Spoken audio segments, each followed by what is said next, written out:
I stay loose, I stay hype. I stay loose, I stay hype. I stay loose, I stay hype. I could do this all night, cause I do what I like. Yeah, I do what I like. Yeah, I do what I like. Sipping goose, sip is right. And I go with the flow. Yeah, I go with the flow. Yeah, I go with the flow. Cause I know I'm the show. In the zone, here I go. In the zone, here I go. In the zone, here I go. Yeah, they know I'm a pro.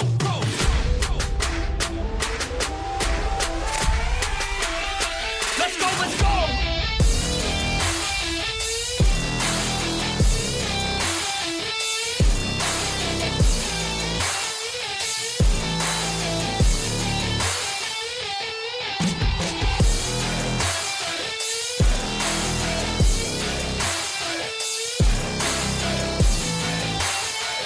Yeah!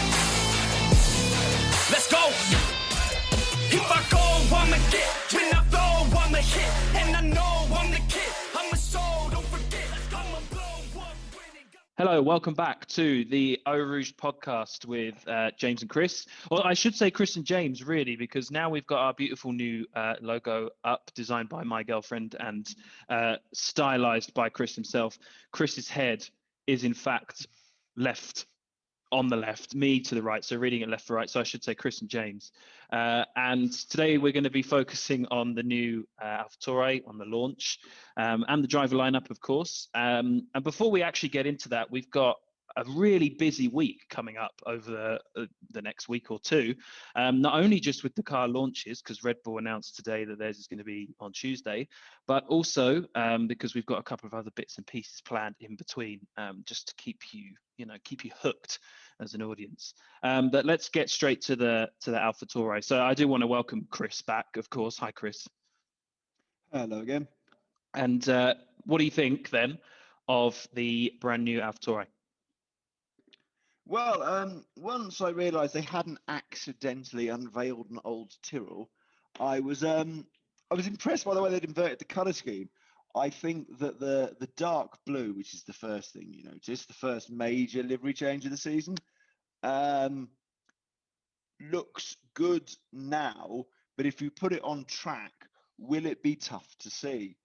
I suppose it doesn't matter if it's leading like it did at Monza last year, but we'll have to see how that goes with a new driver lineup in 2021. Yeah, well, I mean, this is one of the problems I have, right, when it comes to the colours of the cars in Formula One, because you have to think in both senses how good they look close up and how they look to an audience far away, whether they're far away in the stands or whether they're actually watching it on TV, and thinking about that kind of the perception that you get from all of those different angles. And I think up close, it does look really nice. I really like that blue color, and mixed in with the white as well. It looks great. And I said to you earlier before we started this podcast, if you're wearing that on a shirt, it looks great. It would be a really, really nice color, and it'd be really, fancy. They've got that kind of, Italian kind of flair to it. But I think far away, it's just going to blend into that kind of dark gray-ish color, similar to the Mercedes that we got last year. So I don't feel like we're going to get the true essence of it. It was like there was a Renault a few years ago, maybe I think it was might have been 2019, 2018 season, where they had this yellow and black, which was really nice up close. But then when actually it was zoomed out, it was just black with these little kind of bits of orange. Same with the Haas as well, when they had the rich energy kind of gold. Up close looked great, really nice gold trimmings on it. And then far away, it was just this dull black car that would look like it was going to overheat because of the sun shining on it. But yeah, so that was the least of the problems with the rich energy. Indeed it was. Okay, so the new driver lineup then, well, half new, I suppose. We've got Pierre Gasly still in there. To be honest, despite the fact that Monza was such a weird race, he really did have a good season, didn't he, last year? Yes, he did. And I think it would be unfair to suggest that Gasly was past it because he had left Red Bull. He's still incredibly young. He's only 25, just turned 25, actually. Happy birthday last week, Pierre Gasly. Congrats. He's managed a win and a second place in 3.5 years in Formula One, which is good form. We were talking about Daniel Ricciardo at the last launch, and in all honesty, that's similar sort of form in that time to the form that he showed.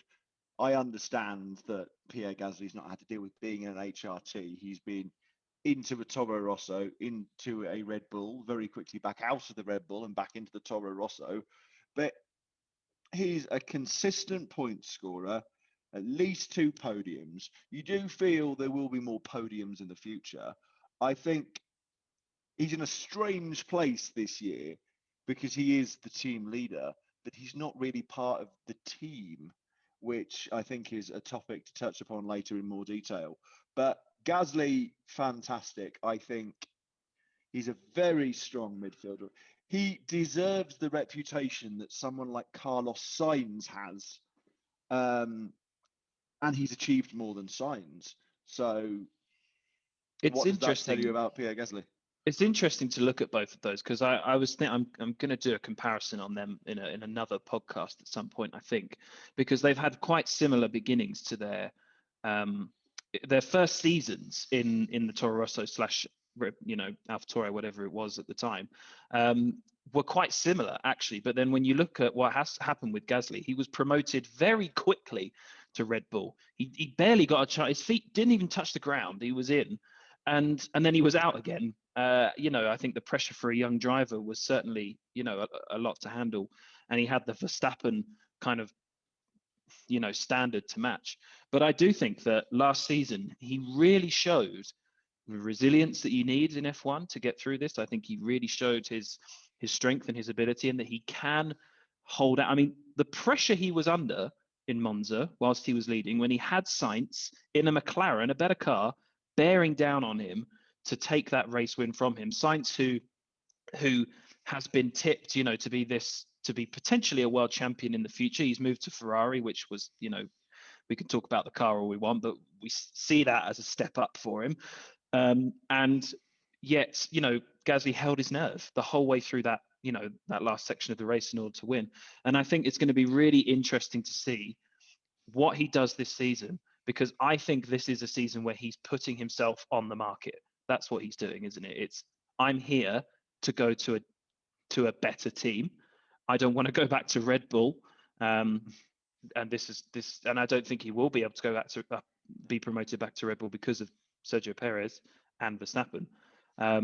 So yeah, it's going to be really interesting to see how he does this season and whether he does put himself out in that shop window enough. Well, I see him being linked with Alpine a lot because I suppose Alpine are French, but there doesn't appear to be any room at the inn for him there either. Ocon, also a French driver, who's had a respectable couple of years. I know that it hasn't been as successful for Ocon as it has been for Gasly, but Ocon has been steadily getting better. He's got a very experienced teammate to help mentor and guide him through the coming season, a teammate who is also under contract until the end of 2022. So what does Gasly do? I think his saving grace is going to be that there's nobody yet in the Red Bull Junior team who's able to replace him, because none of them have quite had the success they've needed to get there. Might buy him one more year to see what happens with Alonso. Alonso cannot realistically go on forever. The third unretirement second unretirement is a little bit cliche at this point. And I'm convinced if Ocon can stuff garlic around the car, it should keep Alonso away for long enough to get some points, because it's pretty clear to me now that Alonso is actually a vampire. He does seem to just keep living. He just keeps coming back. Yes. It doesn't matter how many times he attempts to break his face or, head off to IndyCar whenever he feels like it. He's always back on the F1 grid at some point. It's unfortunate for the younger drivers, and I like seeing these big legacy names hanging around. But I think eventually you've just got to accept, it's time to retire. Yeah.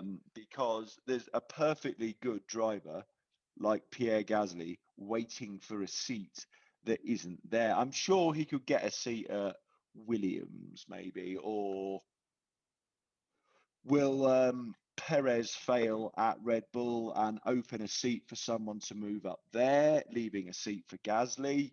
Who knows? It's difficult to say right now, but Gasly's got to deliver as well this year as he did last year, Yeah. and hope that the cards fall in his favour, which is not a position I would want to be in, having worked that hard. No, and I do think this is the problem he has now, isn't it? Is he's got this barrier where he can really only move sideways, maybe, but or down is really it in order to leave Red Bull. So actually, yeah, what he might be thinking is, well, maybe eventually he just kind of comes to terms with the fact that this is his place where he is, AlphaTauri. It's he's going to be the team leader for the foreseeable future.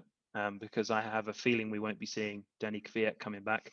Maybe Albon potentially, but who knows?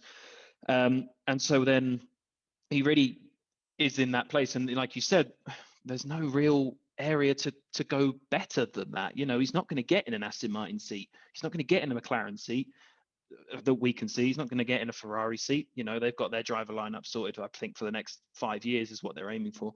So more than that, I think, because they're planning potentially to replace Sainz with Schumacher, aren't they? Sainz is exactly the stopgap for Mick Schumacher until Mick Schumacher comes of experience to get in the Ferrari.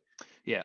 So it's a very important season for him. At the same time, as being a bit of a stalling season as well. He's just holding out as long as he can.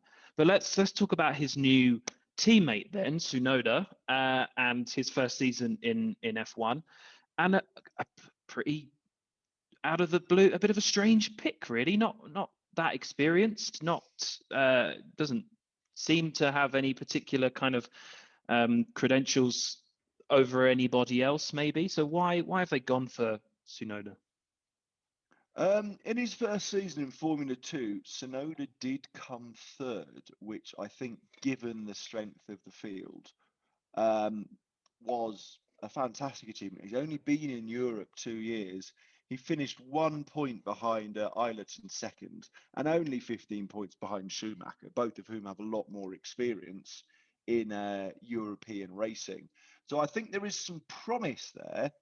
But I also think, to a degree, of the 7 Red Bull Junior team drivers, he was the only one that could make that step up. I can see potential for other drivers. And let's not forget that the season finished with Red Bull Junior Gihan Daruvala winning the final race. But why was he picked over Albon, for example? Well, I think Albon was shuffled out of Red Bull because Red Bull are trying to establish themselves as the second choice privateer team.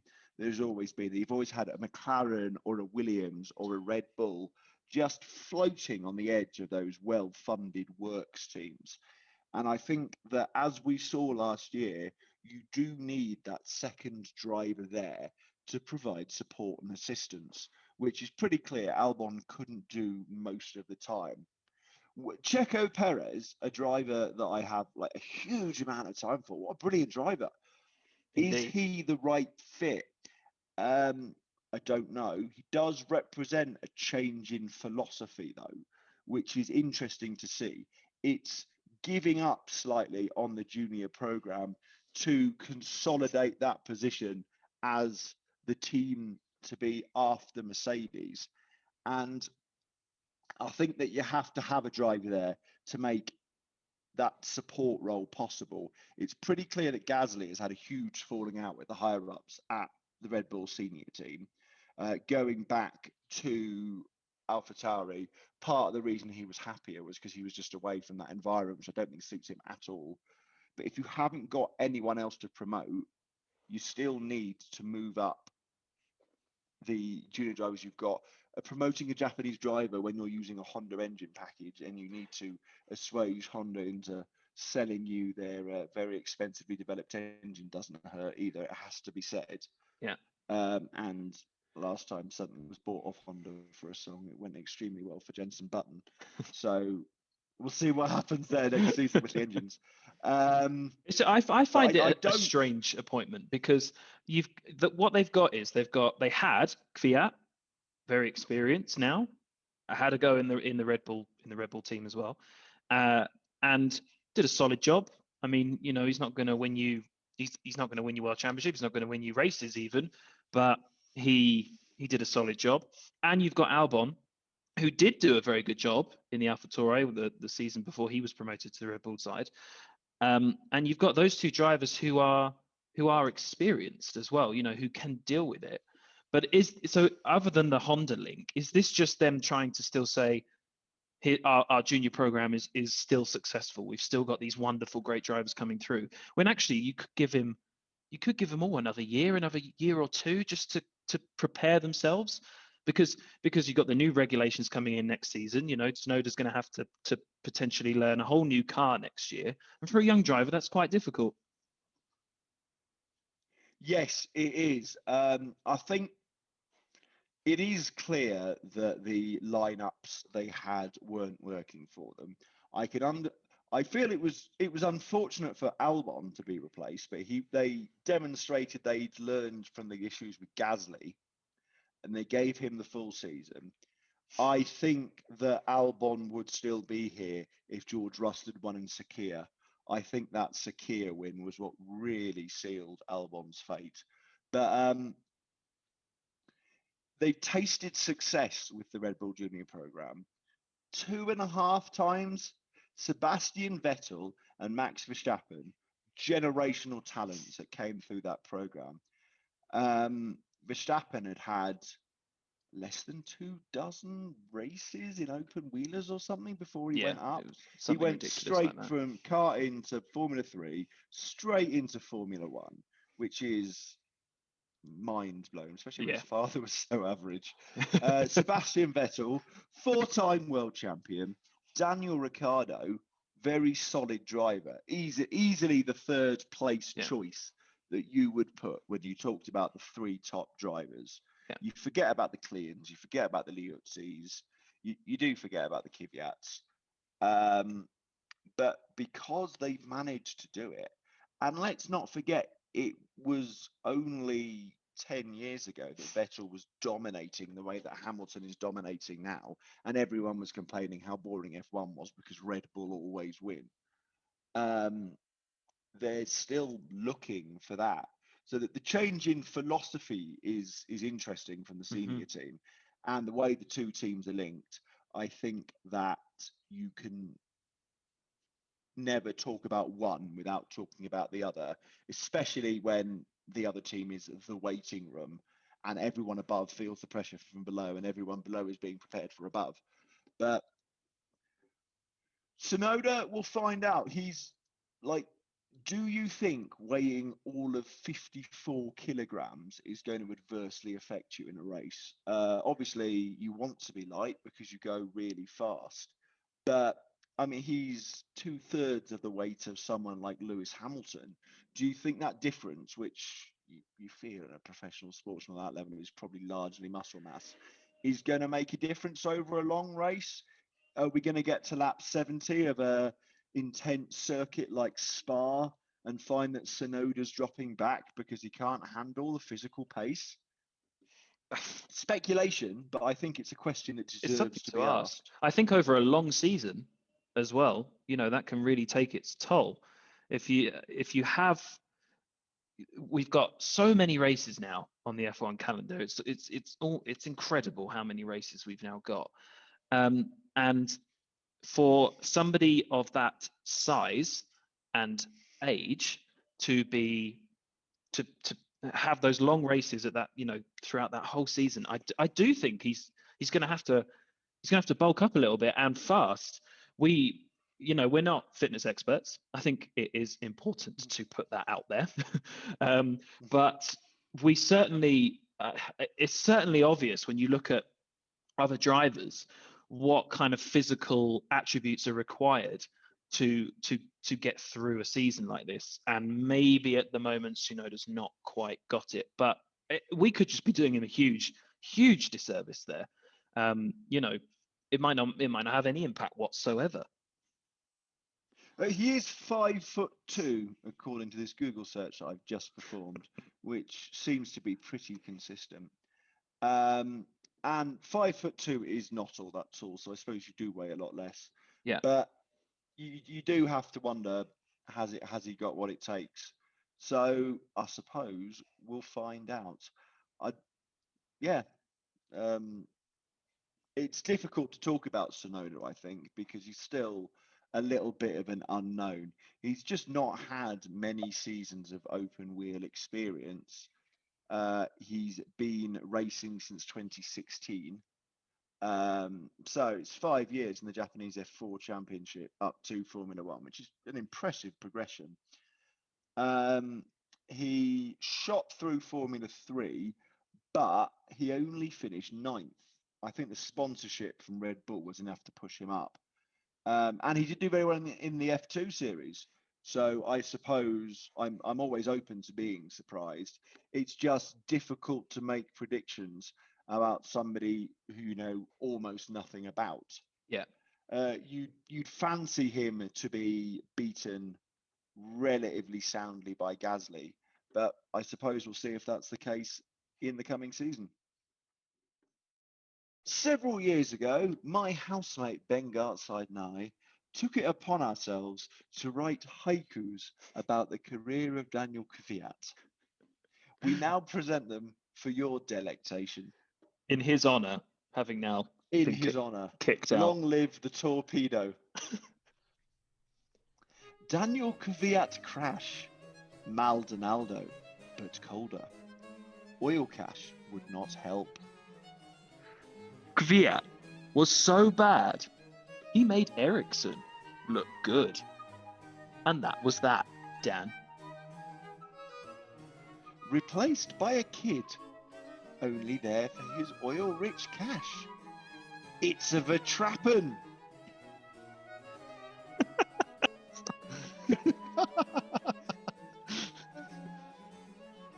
Oh no! Shouts Daniil as he watched the oil price drop. It's GP2 now. Russia loves Kvyat, but Red Bull loves Max more. Back to Russia, no love. Hamilton wins again. Kvyat still at the back. Now he is back home. Russian oil money great. Christian thinks points better. Hello, Verstappen. Daniil loved to race, but unfortunately, he also loved to crash. Then a few years ago, I put these haikus to the good users of Reddit, who suggested some of their own, which we have included here for your enjoyment. Kvyat is grinning. Red Bull Racing, Tag Heuer Honda, get what they deserve. I think this next one might be my favorite. He's a torpedo. And no, not in the good way. So goodbye, Daniil. Last but not least, his name is Daniil. He will soon be demoted. So Verstappen wins. Beautiful.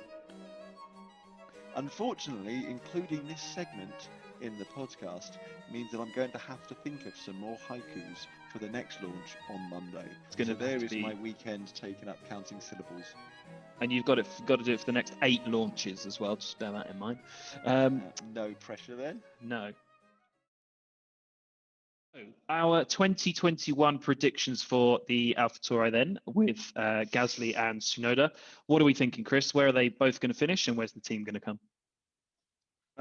I don't see the team doing as well as last season. It makes me feel mean to say that, perhaps, but I can't see, barring catastrophe again, any repeats of Monza. They came 7th last year. I do think they'll remain 7th this year. Will they score as many points? No. But I think 7th place, perfectly feasible finish. Williams are still in development. Alpha,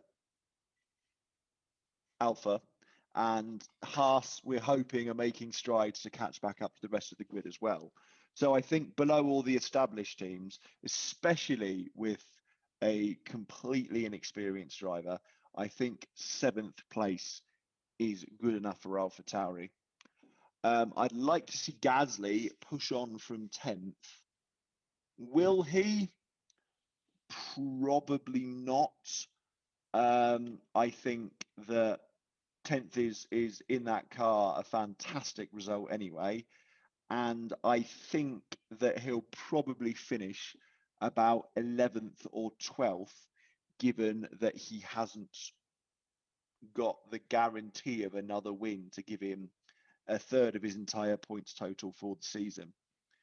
As for Tsunoda, I think he'll do fine. I think for all the speculation saying how will he do, we're going to see a 14th place finish, which is about right for someone in the car. I think it's going to be a learning year and quite a steep learning curve. I am expecting to see some mistakes in the first half of the season, but I think 14th place represents relatively consistent points finishes, and I think that's the aspiration for anyone's first season in Formula One. Yeah, and do you know what? I think I pretty much agree with almost everything. AlphaTauri in 7th place. I can't see Alfa Romeo or the Haas or the Williams beating them really. I mean, they have improved as teams, all of those three. Well, Williams especially, but obviously they've got the Ferrari engine. We don't really know what's going to be happening this year, but I can't see them. If you look at the points gap between AlphaTauri and Alfa Romeo last season, it was 99 points. So even without Gasly's race win, it was still a significant points gap. So but as well, you can't really see them beating the likes of Alpine, Ferrari, Aston Martin, McLaren. So yeah, 7th place I think is nailed on, to be honest. In terms of the drivers, I think I'm totally with you. Gasly's win maybe kind of skews things a little bit. Without that win, if we say that he retired from that race, like lots of other people did in Monza, he would have finished, I think, 12th, 13th. So I would say that's going to be a similar position to where he'll finish this year. I think 12th place for Gasly, which I still think represents a good season for him and them. For Tsunoda, I think he's going to do a little bit worse than maybe what you predict. I think you said 14th. I think he's going to be around 16th. I think that it's going to be a bit of a baptism of fire this season. I think it's going to take him a while to get points. It's going to take him a while to get the hang of the car and the hang of everything. I don't think he's going to get many points in his first 3 or 4 races, if any.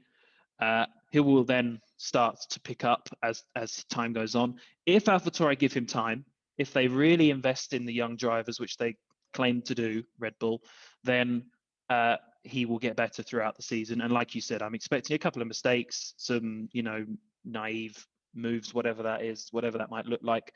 So I'm going to go 16th for Tsunoda, which I still think is a good season for your first season in Formula One with the amount of experience that he's got, which isn't much. Well, I suppose that brings us to the end of our second Eau Rouge podcast. We will be back on Monday or Tuesday, editing entirely dependent, with all the news from our next launch, which is Alfa Romeo on Monday. And then we've got the Ferrari team launch on later on this week as well. But I think Red Bull is on Tuesday now. They just announced today. So we'll be looking at that as well, looking for all those, very obvious and plenty of changes within that Red Bull livery as they do every year. We'll be looking forward to that next week. So thank you so much for listening again. If you did enjoy the episode, this is what YouTubers and podcasters do now, Chris.